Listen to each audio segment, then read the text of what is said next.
নমস্কার বন্ধুরা, সুবচনের সাহিত্য সভায় আপনাদের স্বাগত জানাই।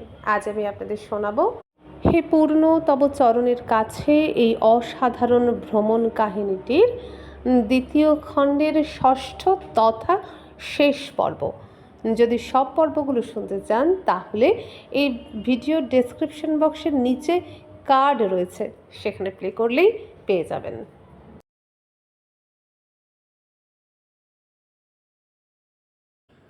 জয় বাবা কেদারনাথ।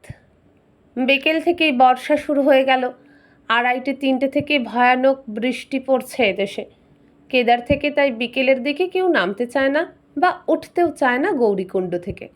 পথ পিছলো হয়ে যায়, ঝাপসা হয়ে যায় চোখ, এবং হাড়ের ভেতর পর্যন্ত কাঁপুনি শুরু হয়। এখানে ঘরের মধ্যেই কি শীত কি শীত। আমরা নানা রকম খেলা শুরু করলুম। এই খেলাটার নাম গল্প বলো, গান ধরো, কান ধরো, নাচ করো, হামাগুড়ি দাও। যাকে যা করতে বলা হচ্ছে সে তাই করছে, শুধু অলোক কিছু করছে না। প্রতিবার অলোকের দান এলে সে চুপটি করে থাকছে। আমরা বলতে বলতে অতিষ্ঠ হয়ে উঠে শেষে রঞ্জনকে বললুম, ধর তো রঞ্জন পা দুটো, এই ব্যাটা তো মরেই গেছে, এটাকে বাইরে ফেলে দিয়ে আসি। বলি যেমন কথা তেমনি কাজ। আমি ধরলুম পা দুটো, রঞ্জন হাত দুটো। পিকো দরজা খুলে ধরল। চ্যাং দোলা করে দুলিয়ে অলোককে নিয়ে উপস্থিত হলুম বাইরে। অলোক বিন্দুমাত্র আপত্তি করছে না, দিব্যি আত্মসমর্পণ করেই শূন্যে শুয়ে রয়েছে। আমরা ওকে উঠোনে হি হি শীতের মধ্যে সত্যি সত্যি ফেলে দেব বলে দরজার কাছে গিয়ে দেখি একটি পাঞ্জাবি পরিবার লবিতেই আশ্রয় নিয়েছে। ঠক ঠক করে কাঁপছে। এরা শোবে কোথায়? বাচ্চা কাচ্চাও এদের সঙ্গে রয়েছে। কখন এলোই বা? অলোককে উঠোনে ফেলে না দিয়ে জয় বাবা কেদারনাথ কি বলে লবিতে সোফার ওপরেই বিসর্জন দিয়ে এলাম। খানিক বাদে দেখি অলোক ফিরে এসেছে। দরজায় টোকা দিয়ে বলছে, এই মহিলা আর তার বাচ্চারা বাথরুমে যেতে চান, আমরা কি যেতে দেব? সঙ্গে করেই মহিলা এবং শিশুদের নিয়ে এসেছেন। বাথরুমের পর তাদের জিজ্ঞাসা করলাম শোবেন কোথায়। মহিলা বললেন তার স্বামী গেছেন ব্যবস্থা করতে, বাচ্চারা এই বিছানায় শুতে পারে খানিকক্ষণ। বলতে তাড়াতাড়ি মহিলা বললেন, না না, তার দরকার নেই, ওরা মন্দিরে আরতি পুজো দেখতে যাচ্ছেন, এনার্জি আছে বটে, তাদের আর দেখিনি, ব্যবস্থা হয়েছিল নিশ্চয়ই। কেদারনাথের মন্দিরের পাশেই আমাদের বিড়লা ধর্মশালা তো নয়, দামি বিলিতি কায়দার হোটেলের মতোই মূল ব্যবস্থা। কেদারনাথের আরতির ঘণ্টা শোনা যাচ্ছে, কিন্তু একটু সর্দি হয়েছে, ভয় ভয় করলো অতটা শীতে পথে বেরোতে। তবু বারান্দায় গিয়ে দাঁড়ালুম। বাইরে চন্দ্রালোকিত হিমালয়ের পটভূমিকাতে বিশাল পাথরের নিঃশব্দ ছায়াময় মন্দিরটি আশ্চর্য দেখাচ্ছে। সুন্দর শব্দটি যথেষ্ট নয়। বদ্রীনাথের মন্দিরটি বিশাল, 45 ফুট উঁচু, বহুবর্ণ তোরণ, অনেকটা তিব্বতী ধাঁচের। ভিতরে তো শুনেছি ওটা স্বর্ণ মন্দির, শুনেছি বটে, কিন্তু যখন পুজো দেওয়ার জন্য গেলুম তখন সোনার কিনা দেখে নিতে মনে ছিল না।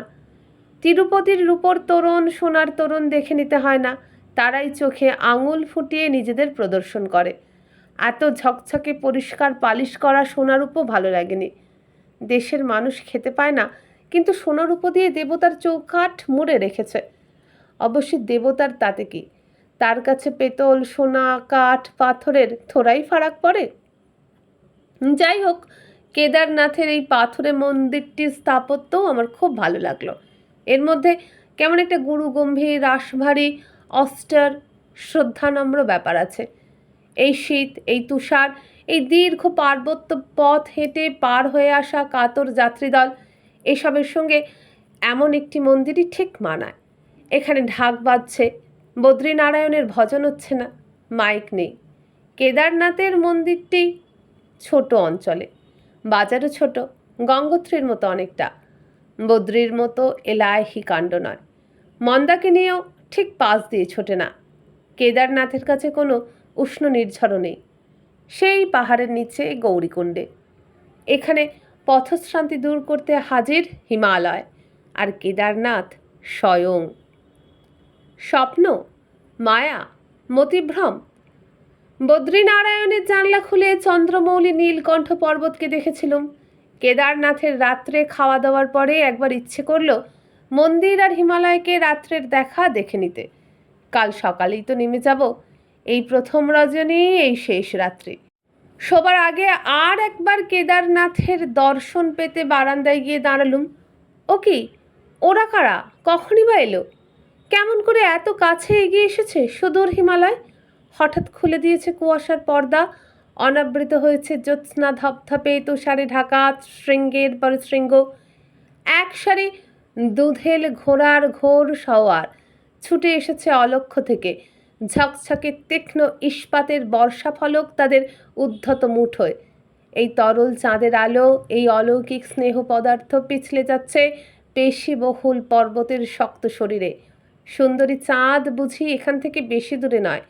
তাকে দেখেই এই প্রতিবেশী সৈন্যদের সর্বাঙ্গে হাসির আভা উথলে পড়ছে। এই চোখের কত কি পাওয়া বাকি ছিল সারাদিন।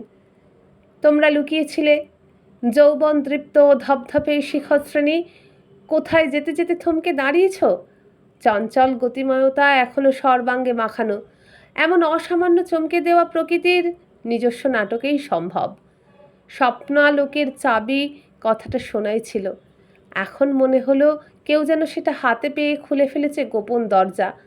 হিমালয়ের এই প্রসন্ন হাসিটাই সেই স্বপ্নলোক। সামনে যদি কেদারনাথের মন্দির,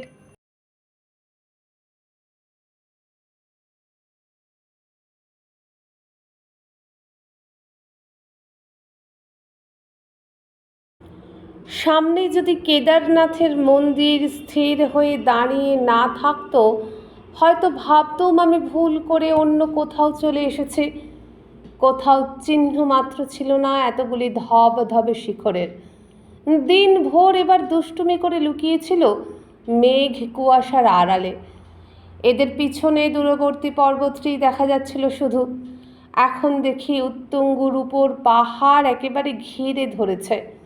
রজত গিরিনিভ বলেছে কেন যে চারু চন্দ্রাবতংশকে তা বোঝা গেল। স্তম্ভিত হয়ে কতক্ষণ দাঁড়িয়েছিলাম জানি না। এত করুণা তোমার! এ যেন আমারই জন্য একটা স্পেশাল শো। হে ইংরেজ সাধু শিব খ্রিস্ট স্বামী, তোমাকে শত কোটি ধন্যবাদ। তুমি অত জোর না করলে আমি তো আসতুমই না। আর কেদারে না এলে সত্যি সত্যি অপূরণীয় লোকসান হয়ে যেত। কোনোদিন জানতেও পারতুম না কি হারালুম। ছেলেবেলা সেই কাঁচি সিগারেটের বিজ্ঞাপনের মতো। আপনি জানেন না আপনি কি হারাইতেছেন। লোভীর মতো, একান্ত লোভীর মতোই মুগ্ধ নয়নে চেয়ে রইলুম এক টানা, যতক্ষণ না শীতের প্রকোপে দাঁড়িয়ে থাকা একেবারেই অসম্ভব হলো বারান্দায়। কাশি শুরু হয়ে গেল। ঘরে ফিরতে দেখি বারান্দায় অল্প একটু দূরেই অলোক আর রঞ্জন নিস্তব্ধ। জানি না কখন এসেছে। একবার এই বিপুল মহান বিস্ময়ের সামনে পড়ে গেলে বাক রহিত হয়ে যাওয়া ভিন্ন গতি নেই। এই রাত্রি সারা জীবন ধরে আমার চেতনার স্রোতে স্বপ্ন দেখার মতো ভেসে উঠবে। হয়তো রঞ্জন, অলোক ওখানে সাক্ষী না থাকলে আস্তে আস্তে একদিন ওটা সত্যি স্বপ্নই হয়ে যেত। স্বপ্নের কোনো সাক্ষী থাকে না। এখনো চোখ বুঝলে দেখতে পাই সেই সাদা ধপধপে পর্বতের পায়ের কাছে কেদারনাথের নিস্তব্ধ কালো মন্দিরের সিলুয়েট। মানুষের তৈরি হয়েও ভারী সুন্দর মানিয়ে গেছে। প্রকৃতিকে এতটুকু ডিস্টার্ব করে না, যেন এই প্রকৃতিরই অঙ্গ। সন্ধ্যা আরতি দেখতে নাই বা গেলুম, এই যে আরতি দেখা হয়ে গেল, এর আর তুলনা পাবো কোথায়? এই তো চন্দ্রতপনের আরতি।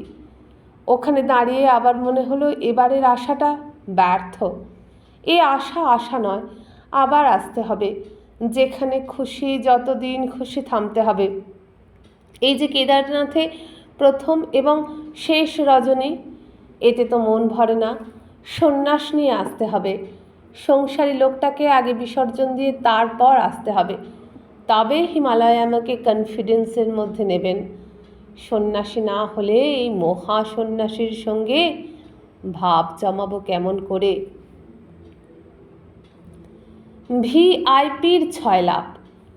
আবার রাত্রে ছেলেরা মাটিতে, মেয়েরা খাটে, এই বন্দোবস্তেই ঘুমানো গেল। বিশাল ঘর, খাট মাত্র 2টো। আরও 2টো খাটিয়া যদি ওরা দিতে পারত, পাতবার যথেষ্ট জায়গা ছিল। কিন্তু রাত্রে একবার বারান্দায় যাব ভেবে ঘরের বাইরে বেরিয়ে দেখি লবিতে খাটিয়া পাতা রয়েছে। সব ঘরেই অনেক বেশি বেশি লোক। এরা সবাই জিডি বিড়লার সই করা চিঠি নিয়ে এসেছেন বলে মনে হলো না। রিজার্ভ ব্যাংকের গভর্নরের সই করা চিঠির দৌলতেই নির্ঘাত ঢুকেছেন। তা ভালো, ধর্মশালা মানেই আতুর নিরাশ্রয় তীর্থযাত্রীকে আশ্রয় দেবার ঠাঁই। কে কার চিঠি আনলো সেটা হওয়া জরুরি নয়। যা বুঝলুম, একতলার ঘরগুলো মালি 2-4 টাকার বিনিময়ে ফার্স্ট কাম ফার্স্ট সার্ভ বেসিসে খয়রাতি করে। দোতলারগুলো ভিআইপিদের জন্য চাবি দেওয়া থাকে। বেটলার চিঠি দিয়ে সেগুলো মেলে। নিচের বাথরুম দিশি, উপরেরটা বিলিতি। অবশ্য নিচেরটাই বেশি পরিচ্ছন্ন। মস্ত স্নান ঘর, গরম জল নিয়ে সকালবেলা ভালো করে স্নান করা গেল আরামে। গৌরীকুণ্ডে যা সম্ভব হয়নি। স্নান করে চা খেয়ে চললুম মন্দিরে। ভোরবেলা একজন পাণ্ডা এসে আমাদের কার্ড নিয়ে গেছেন যথা নিয়মে। তিনিই আমাদের মন্দিরে নিয়ে যাবেন। অল্প বয়সী গাড়োয়ালি ছেলেটিকে বেশ ভালোই লাগলো। বললে রঞ্জন অলোকরা যেন এক্ষুনি গিয়ে কিউতে দাঁড়ায়, জায়গা রাখে একজন করে। বিশাল কিউ তো, সবাই মিলে স্নান সেরে একসঙ্গে যেতে যেতে ভীষণ দেরি হয়ে যাবে। ছেলেরা তো চায়ও না স্নান করতে। খুব আহ্লাদের সঙ্গেই ছুটল তারা লাইনে দাঁড়াতে। জানে না তো মন্দির চত্বরে ধূমপান নিষিদ্ধ। ইয়ম গঞ্জিকা ওং নমঃ শিবায় নমঃ। ঠাকুর কার পুজো কার হাত থেকে নেন? মেসমশাইয়ের মানতের পুজোর দান সামগ্রী বের করতে গিয়ে দেখি গাঁজা, ভাং, হত্তুকি, বেলপাতা, পৈতে, ধূপ, ধুনোর সঙ্গে দিব্যি মাটির কলকেও রয়েছে 4টে। অবাক কাণ্ড, সবই দেখি গোনাগুনতি 4টি করেই প্যাকেট আছে, যেন আমাদের 4 জনের হাত দিয়ে সাজিয়ে পৌঁছে দেবার জন্যই। মন্দিরে গিয়ে ছেলেদের রিলিফ দিলুম। তারা গেল পুজোর ডালা কিনতে। 4টে ডালা নিয়ে এলো বাজার থেকে। ডালায় কাপড়, সিঁদুর, অনেক কিছু রয়েছে। কার্ডে আমাদের পাণ্ডার নাম আছে শ্রী মহাদেব প্রসাদ ও শ্রী গুরুপ্রসাদ শর্মা, চামলির লোক। কেদারনাথের ঠিকানা যোগমায়া আশ্রম।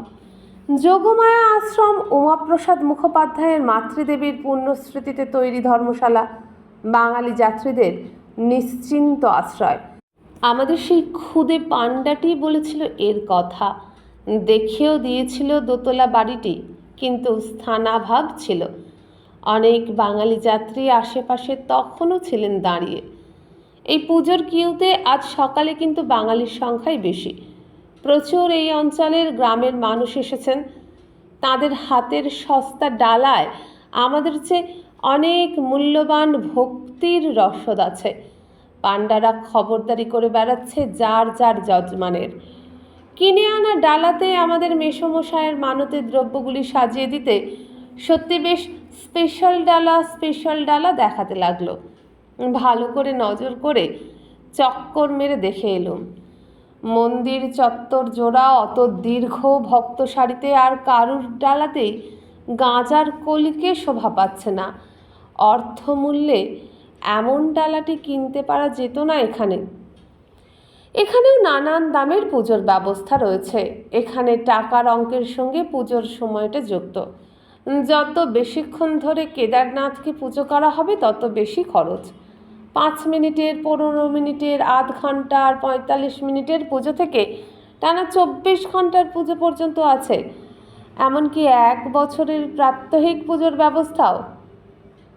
এবং সত্যি সত্যি হাজার হাজার টাকার পুজো দেওয়া যায়। বদ্রীনাথে ছিল নানা দামের আরতি দর্শনের ব্যবস্থা। 5:30 থেকে 7:30 সাধারণের দর্শন বন্ধ, তখন শুধু স্পেশাল আরতির সময়, ভিজিটার্স অনলি। গোল্ডেন আরতি, সিলভার আরতি টিকিট কিনতে পাওয়া যায়। সত্য সেলুকাস, কি বিচিত্র এই ভক্তি! জুতো খুলে জমা রাখতে হয় মন্দিরের বাইরে। সেখানে দেখা হলো সেই পথের বাঙালি দম্পতির সঙ্গে। তাঁরা দিব্যি তাজা হয়ে উঠেছেন, ফটো তুলছেন। মিশুক মানুষ বিমলবাবু ন্যাশনাল ইন্স্যুরেন্সে কাজ করেন, মিল্ক কলোনিতে বাস। ওকে বললুম আমার ক্যামেরায় দু একটি ফটো নিতে, যাতে আমিও থাকতে পারি তাতে। উনি মহা উৎসাহে অনেকগুলি ফটো তুলে দিলেন, নিজের ক্যামেরাতেও তুললেন। গোপনে জানাই, কলকাতায় এসে দেখি বিমলবাবুর তোলা ছবিগুলি ওঠেনি। ভাগ্যিস একটা ছবি পিকোলো তুলেছিল, তবু একখানা ছবিই আমার রয়ে গেছে কেদারে।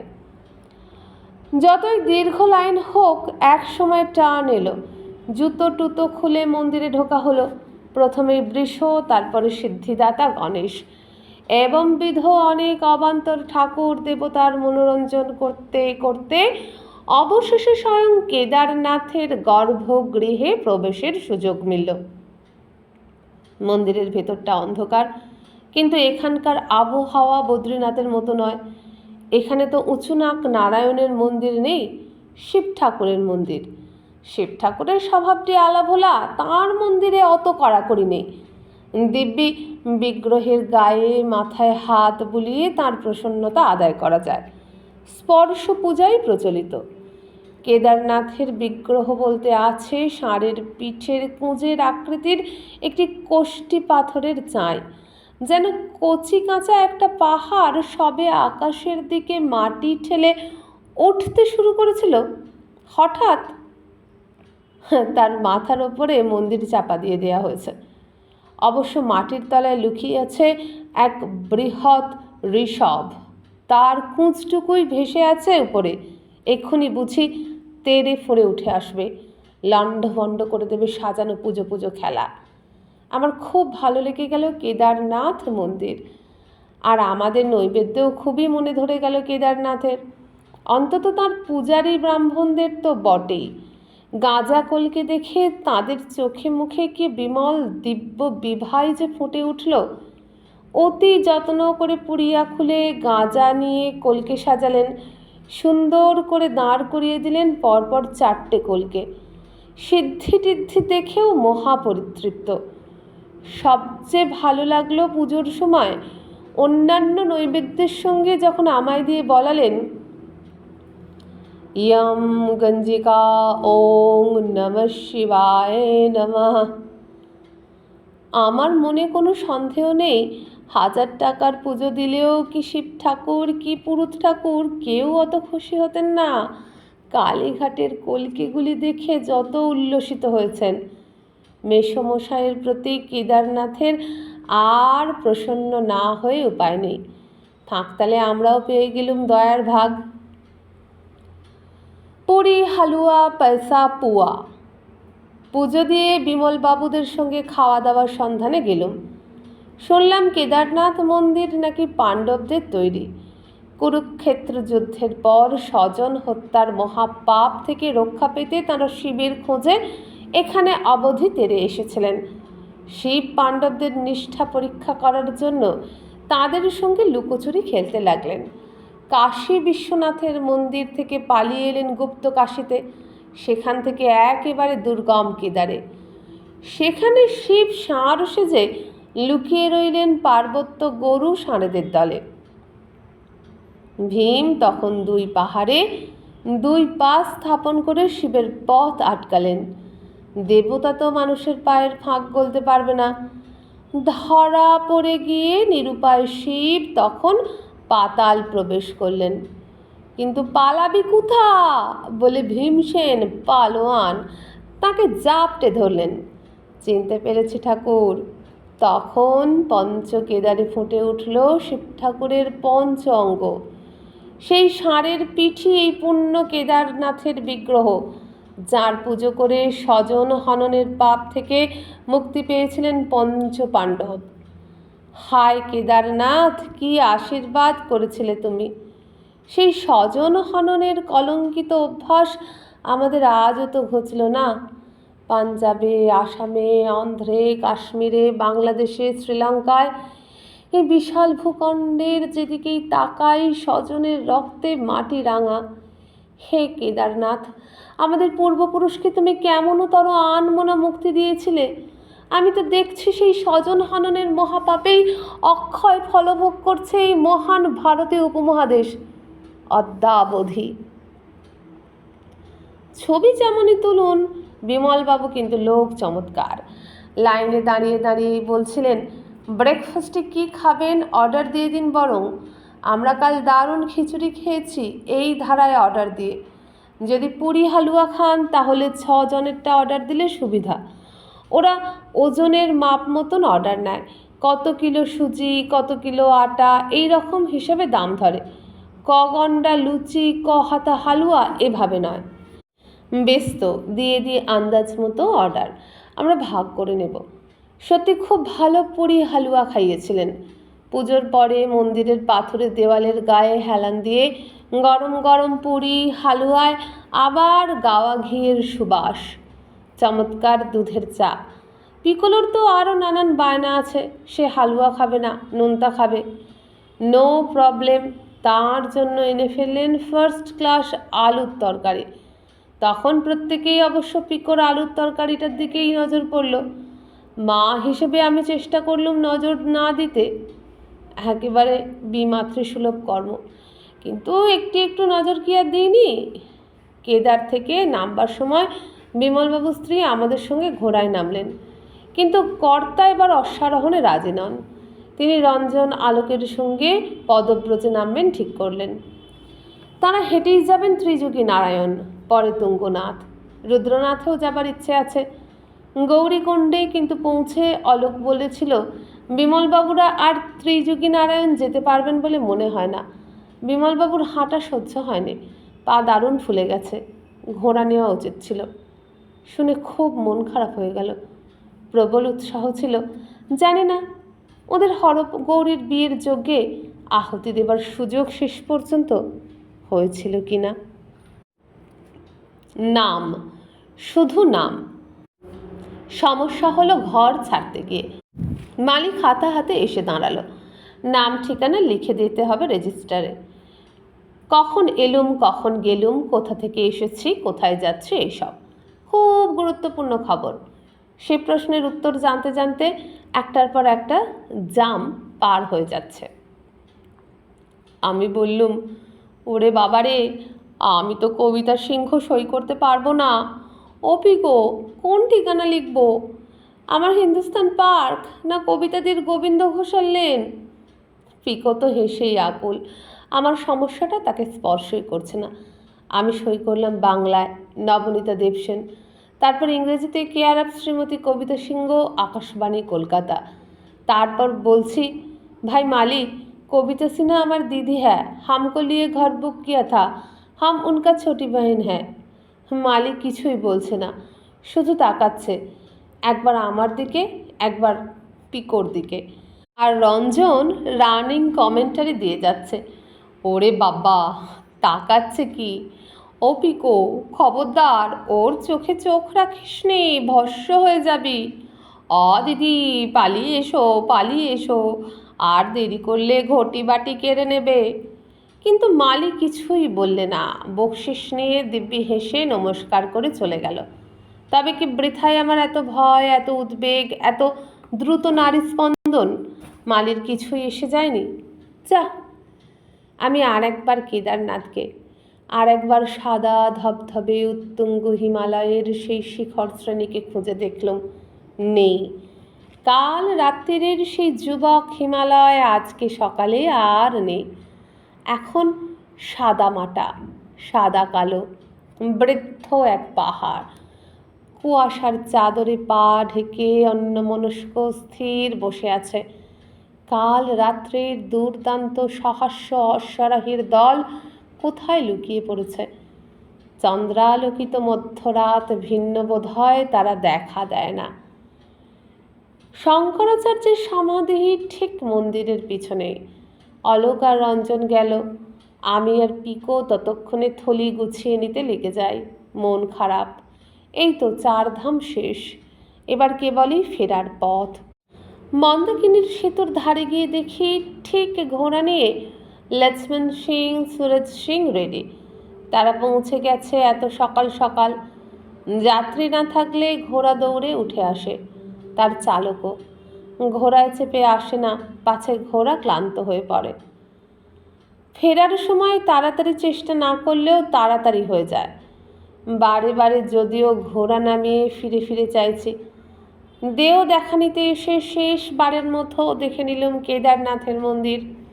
এমন অসামান্য স্নো রেঞ্জ আগে দেখিনি।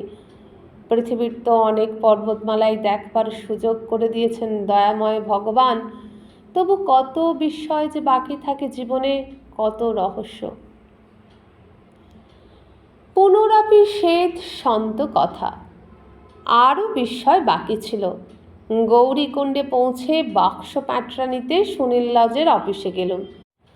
এখানেই ঘোড়ার ভাড়া, ঘরের ভাড়া, খানার দাম, বিছানার ভাড়া, লেফট লাগেজের চার্জ সব কিছু মেটাতে হবে। কোনোটাই বেশি দামি নয়, কিন্তু সব মিলিয়ে বেশ কয়েকশো দাঁড়ালো।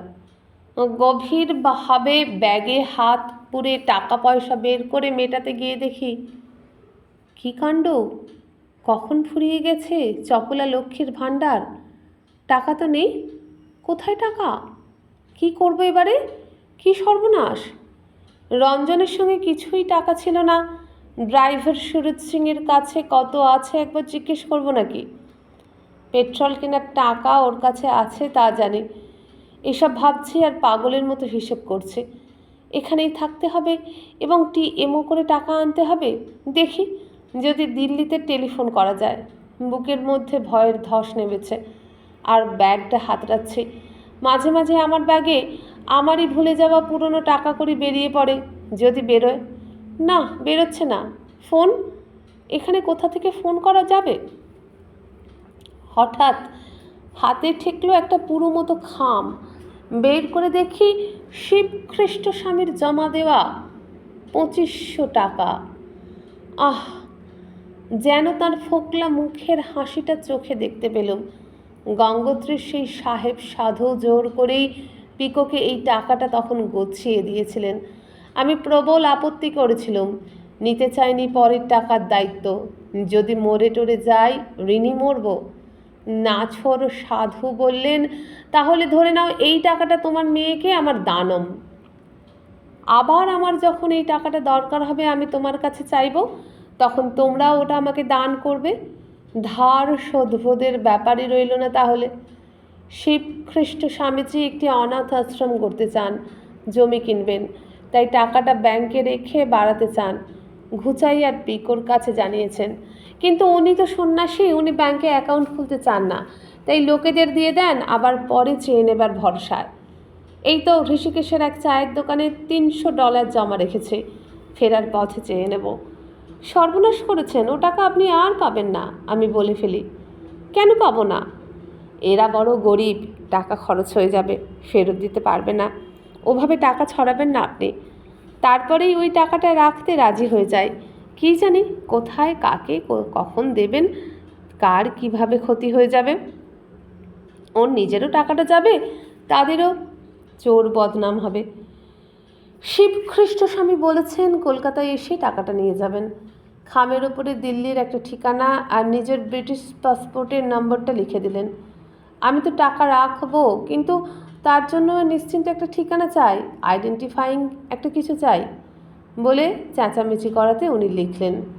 উনি বললেন 2500 টাকা আছে, আমরা কিন্তু গুনে নিইনি। শ্বশুরমশাই সর্বদাই বলতেন, সর্বদা টাকা গুনে দেবে, গুনে নেবে। আমার মনে থাকে না। এই সেই টাকা। কেদারনাথে আমাকে আসতে রাজি করিয়েছিলেন সেই খ্রিস্টান সাধুই। ভ্রমণের খরচও জুগিয়েছিলেন তিনি। শিবখ্রিস্ট স্বামীর খাম থেকেই দরকার মতো টাকা নিলাম। ধার নিচ্ছি, পরে আবার ধার শোধ করে দিতে হবে। ফেরার পথে পুরো খরচটাই বাকি। টাকাটা এখনই গুনে রাখা দরকার। গুনতে বসে দেখি 25 নয়, সাধু দিয়েছেন মোট 2600 টাকা। 26টি করে 100 টাকার নোট।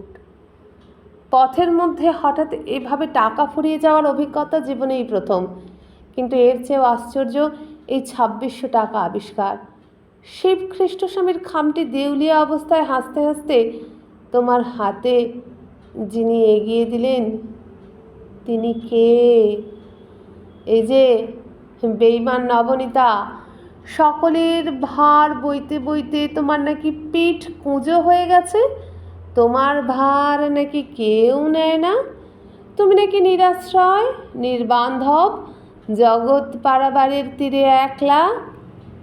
খুব শক্ত একটা মুঠোর মধ্যে ধরা রয়েছে তোমার হাত নবনীতা, সেই হাত কখনো ছেড়ো না, কখনো ভুলো না। দেখা হবে। সোনপ্রয়াগে অলোককে নামিয়ে দিয়ে গাড়ি চলেছে গুপ্তকাশী। পিকো চেঁচিয়ে উঠল, মা, ওই যে সেই সাধু। আশ্চর্য, একে আমরা সেই যমুনোত্রীতে দেখেছিলাম যাত্রার শুরুতে। একটিমাত্র পা, পরনে কৌপিন, মাথায় জটা, হাতে দণ্ড। যমুনোত্রী হয়ে হয়তো গঙ্গা দশেরায় গঙ্গোত্রী ঘুরে কেদারনাথে আসছেন। পঙ্গুকে গিরি লঙ্ঘন যিনি করান, আমাকেও তিনি হাতে ধরে নিয়ে চলেছেন। এই সন্ন্যাসীর যে একটি পা নেই সেটা সবাই দেখতে পাচ্ছি, কিন্তু আমিও যে হস্তপদহীন বিকলাঙ্গ, সে খবর শুধু তিনিই জানেন। যাত্রা আরম্ভে যাকে দেখেছিলাম, যাত্রা শেষেও তাঁর দেখা পেয়ে মনটা পরিপূর্ণ হয়ে উঠল। শোন, গঙ্গার সঙ্গে মন্দাকিনীর সঙ্গমের প্রবল গর্জনের শব্দের মধ্যে যেন আমারই বুকের উদ্যত উত্তাল কৃতার্থতা প্রতিধ্বনিত হতে লাগলো। আবার আসবো হিমালয়, আবার দেখা হবে। নিজের নামে একটা পোস্ট কার্ড ছেড়েছি গৌরীকুণ্ড থেকে, যেন ভুলে না যাই। প্রতিশ্রুতি দিয়ে যাচ্ছি, এবারে একা আসব। তখন আরেকটু ঘনিষ্ঠ হতে দিও হিমালয়। বন্ধুরা, এখানে শেষ হয়ে গেল হে পূর্ণ তব চরণের কাছে এই ভ্রমণ কাহিনীর দ্বিতীয় খণ্ডটির সম্পূর্ণ অংশ।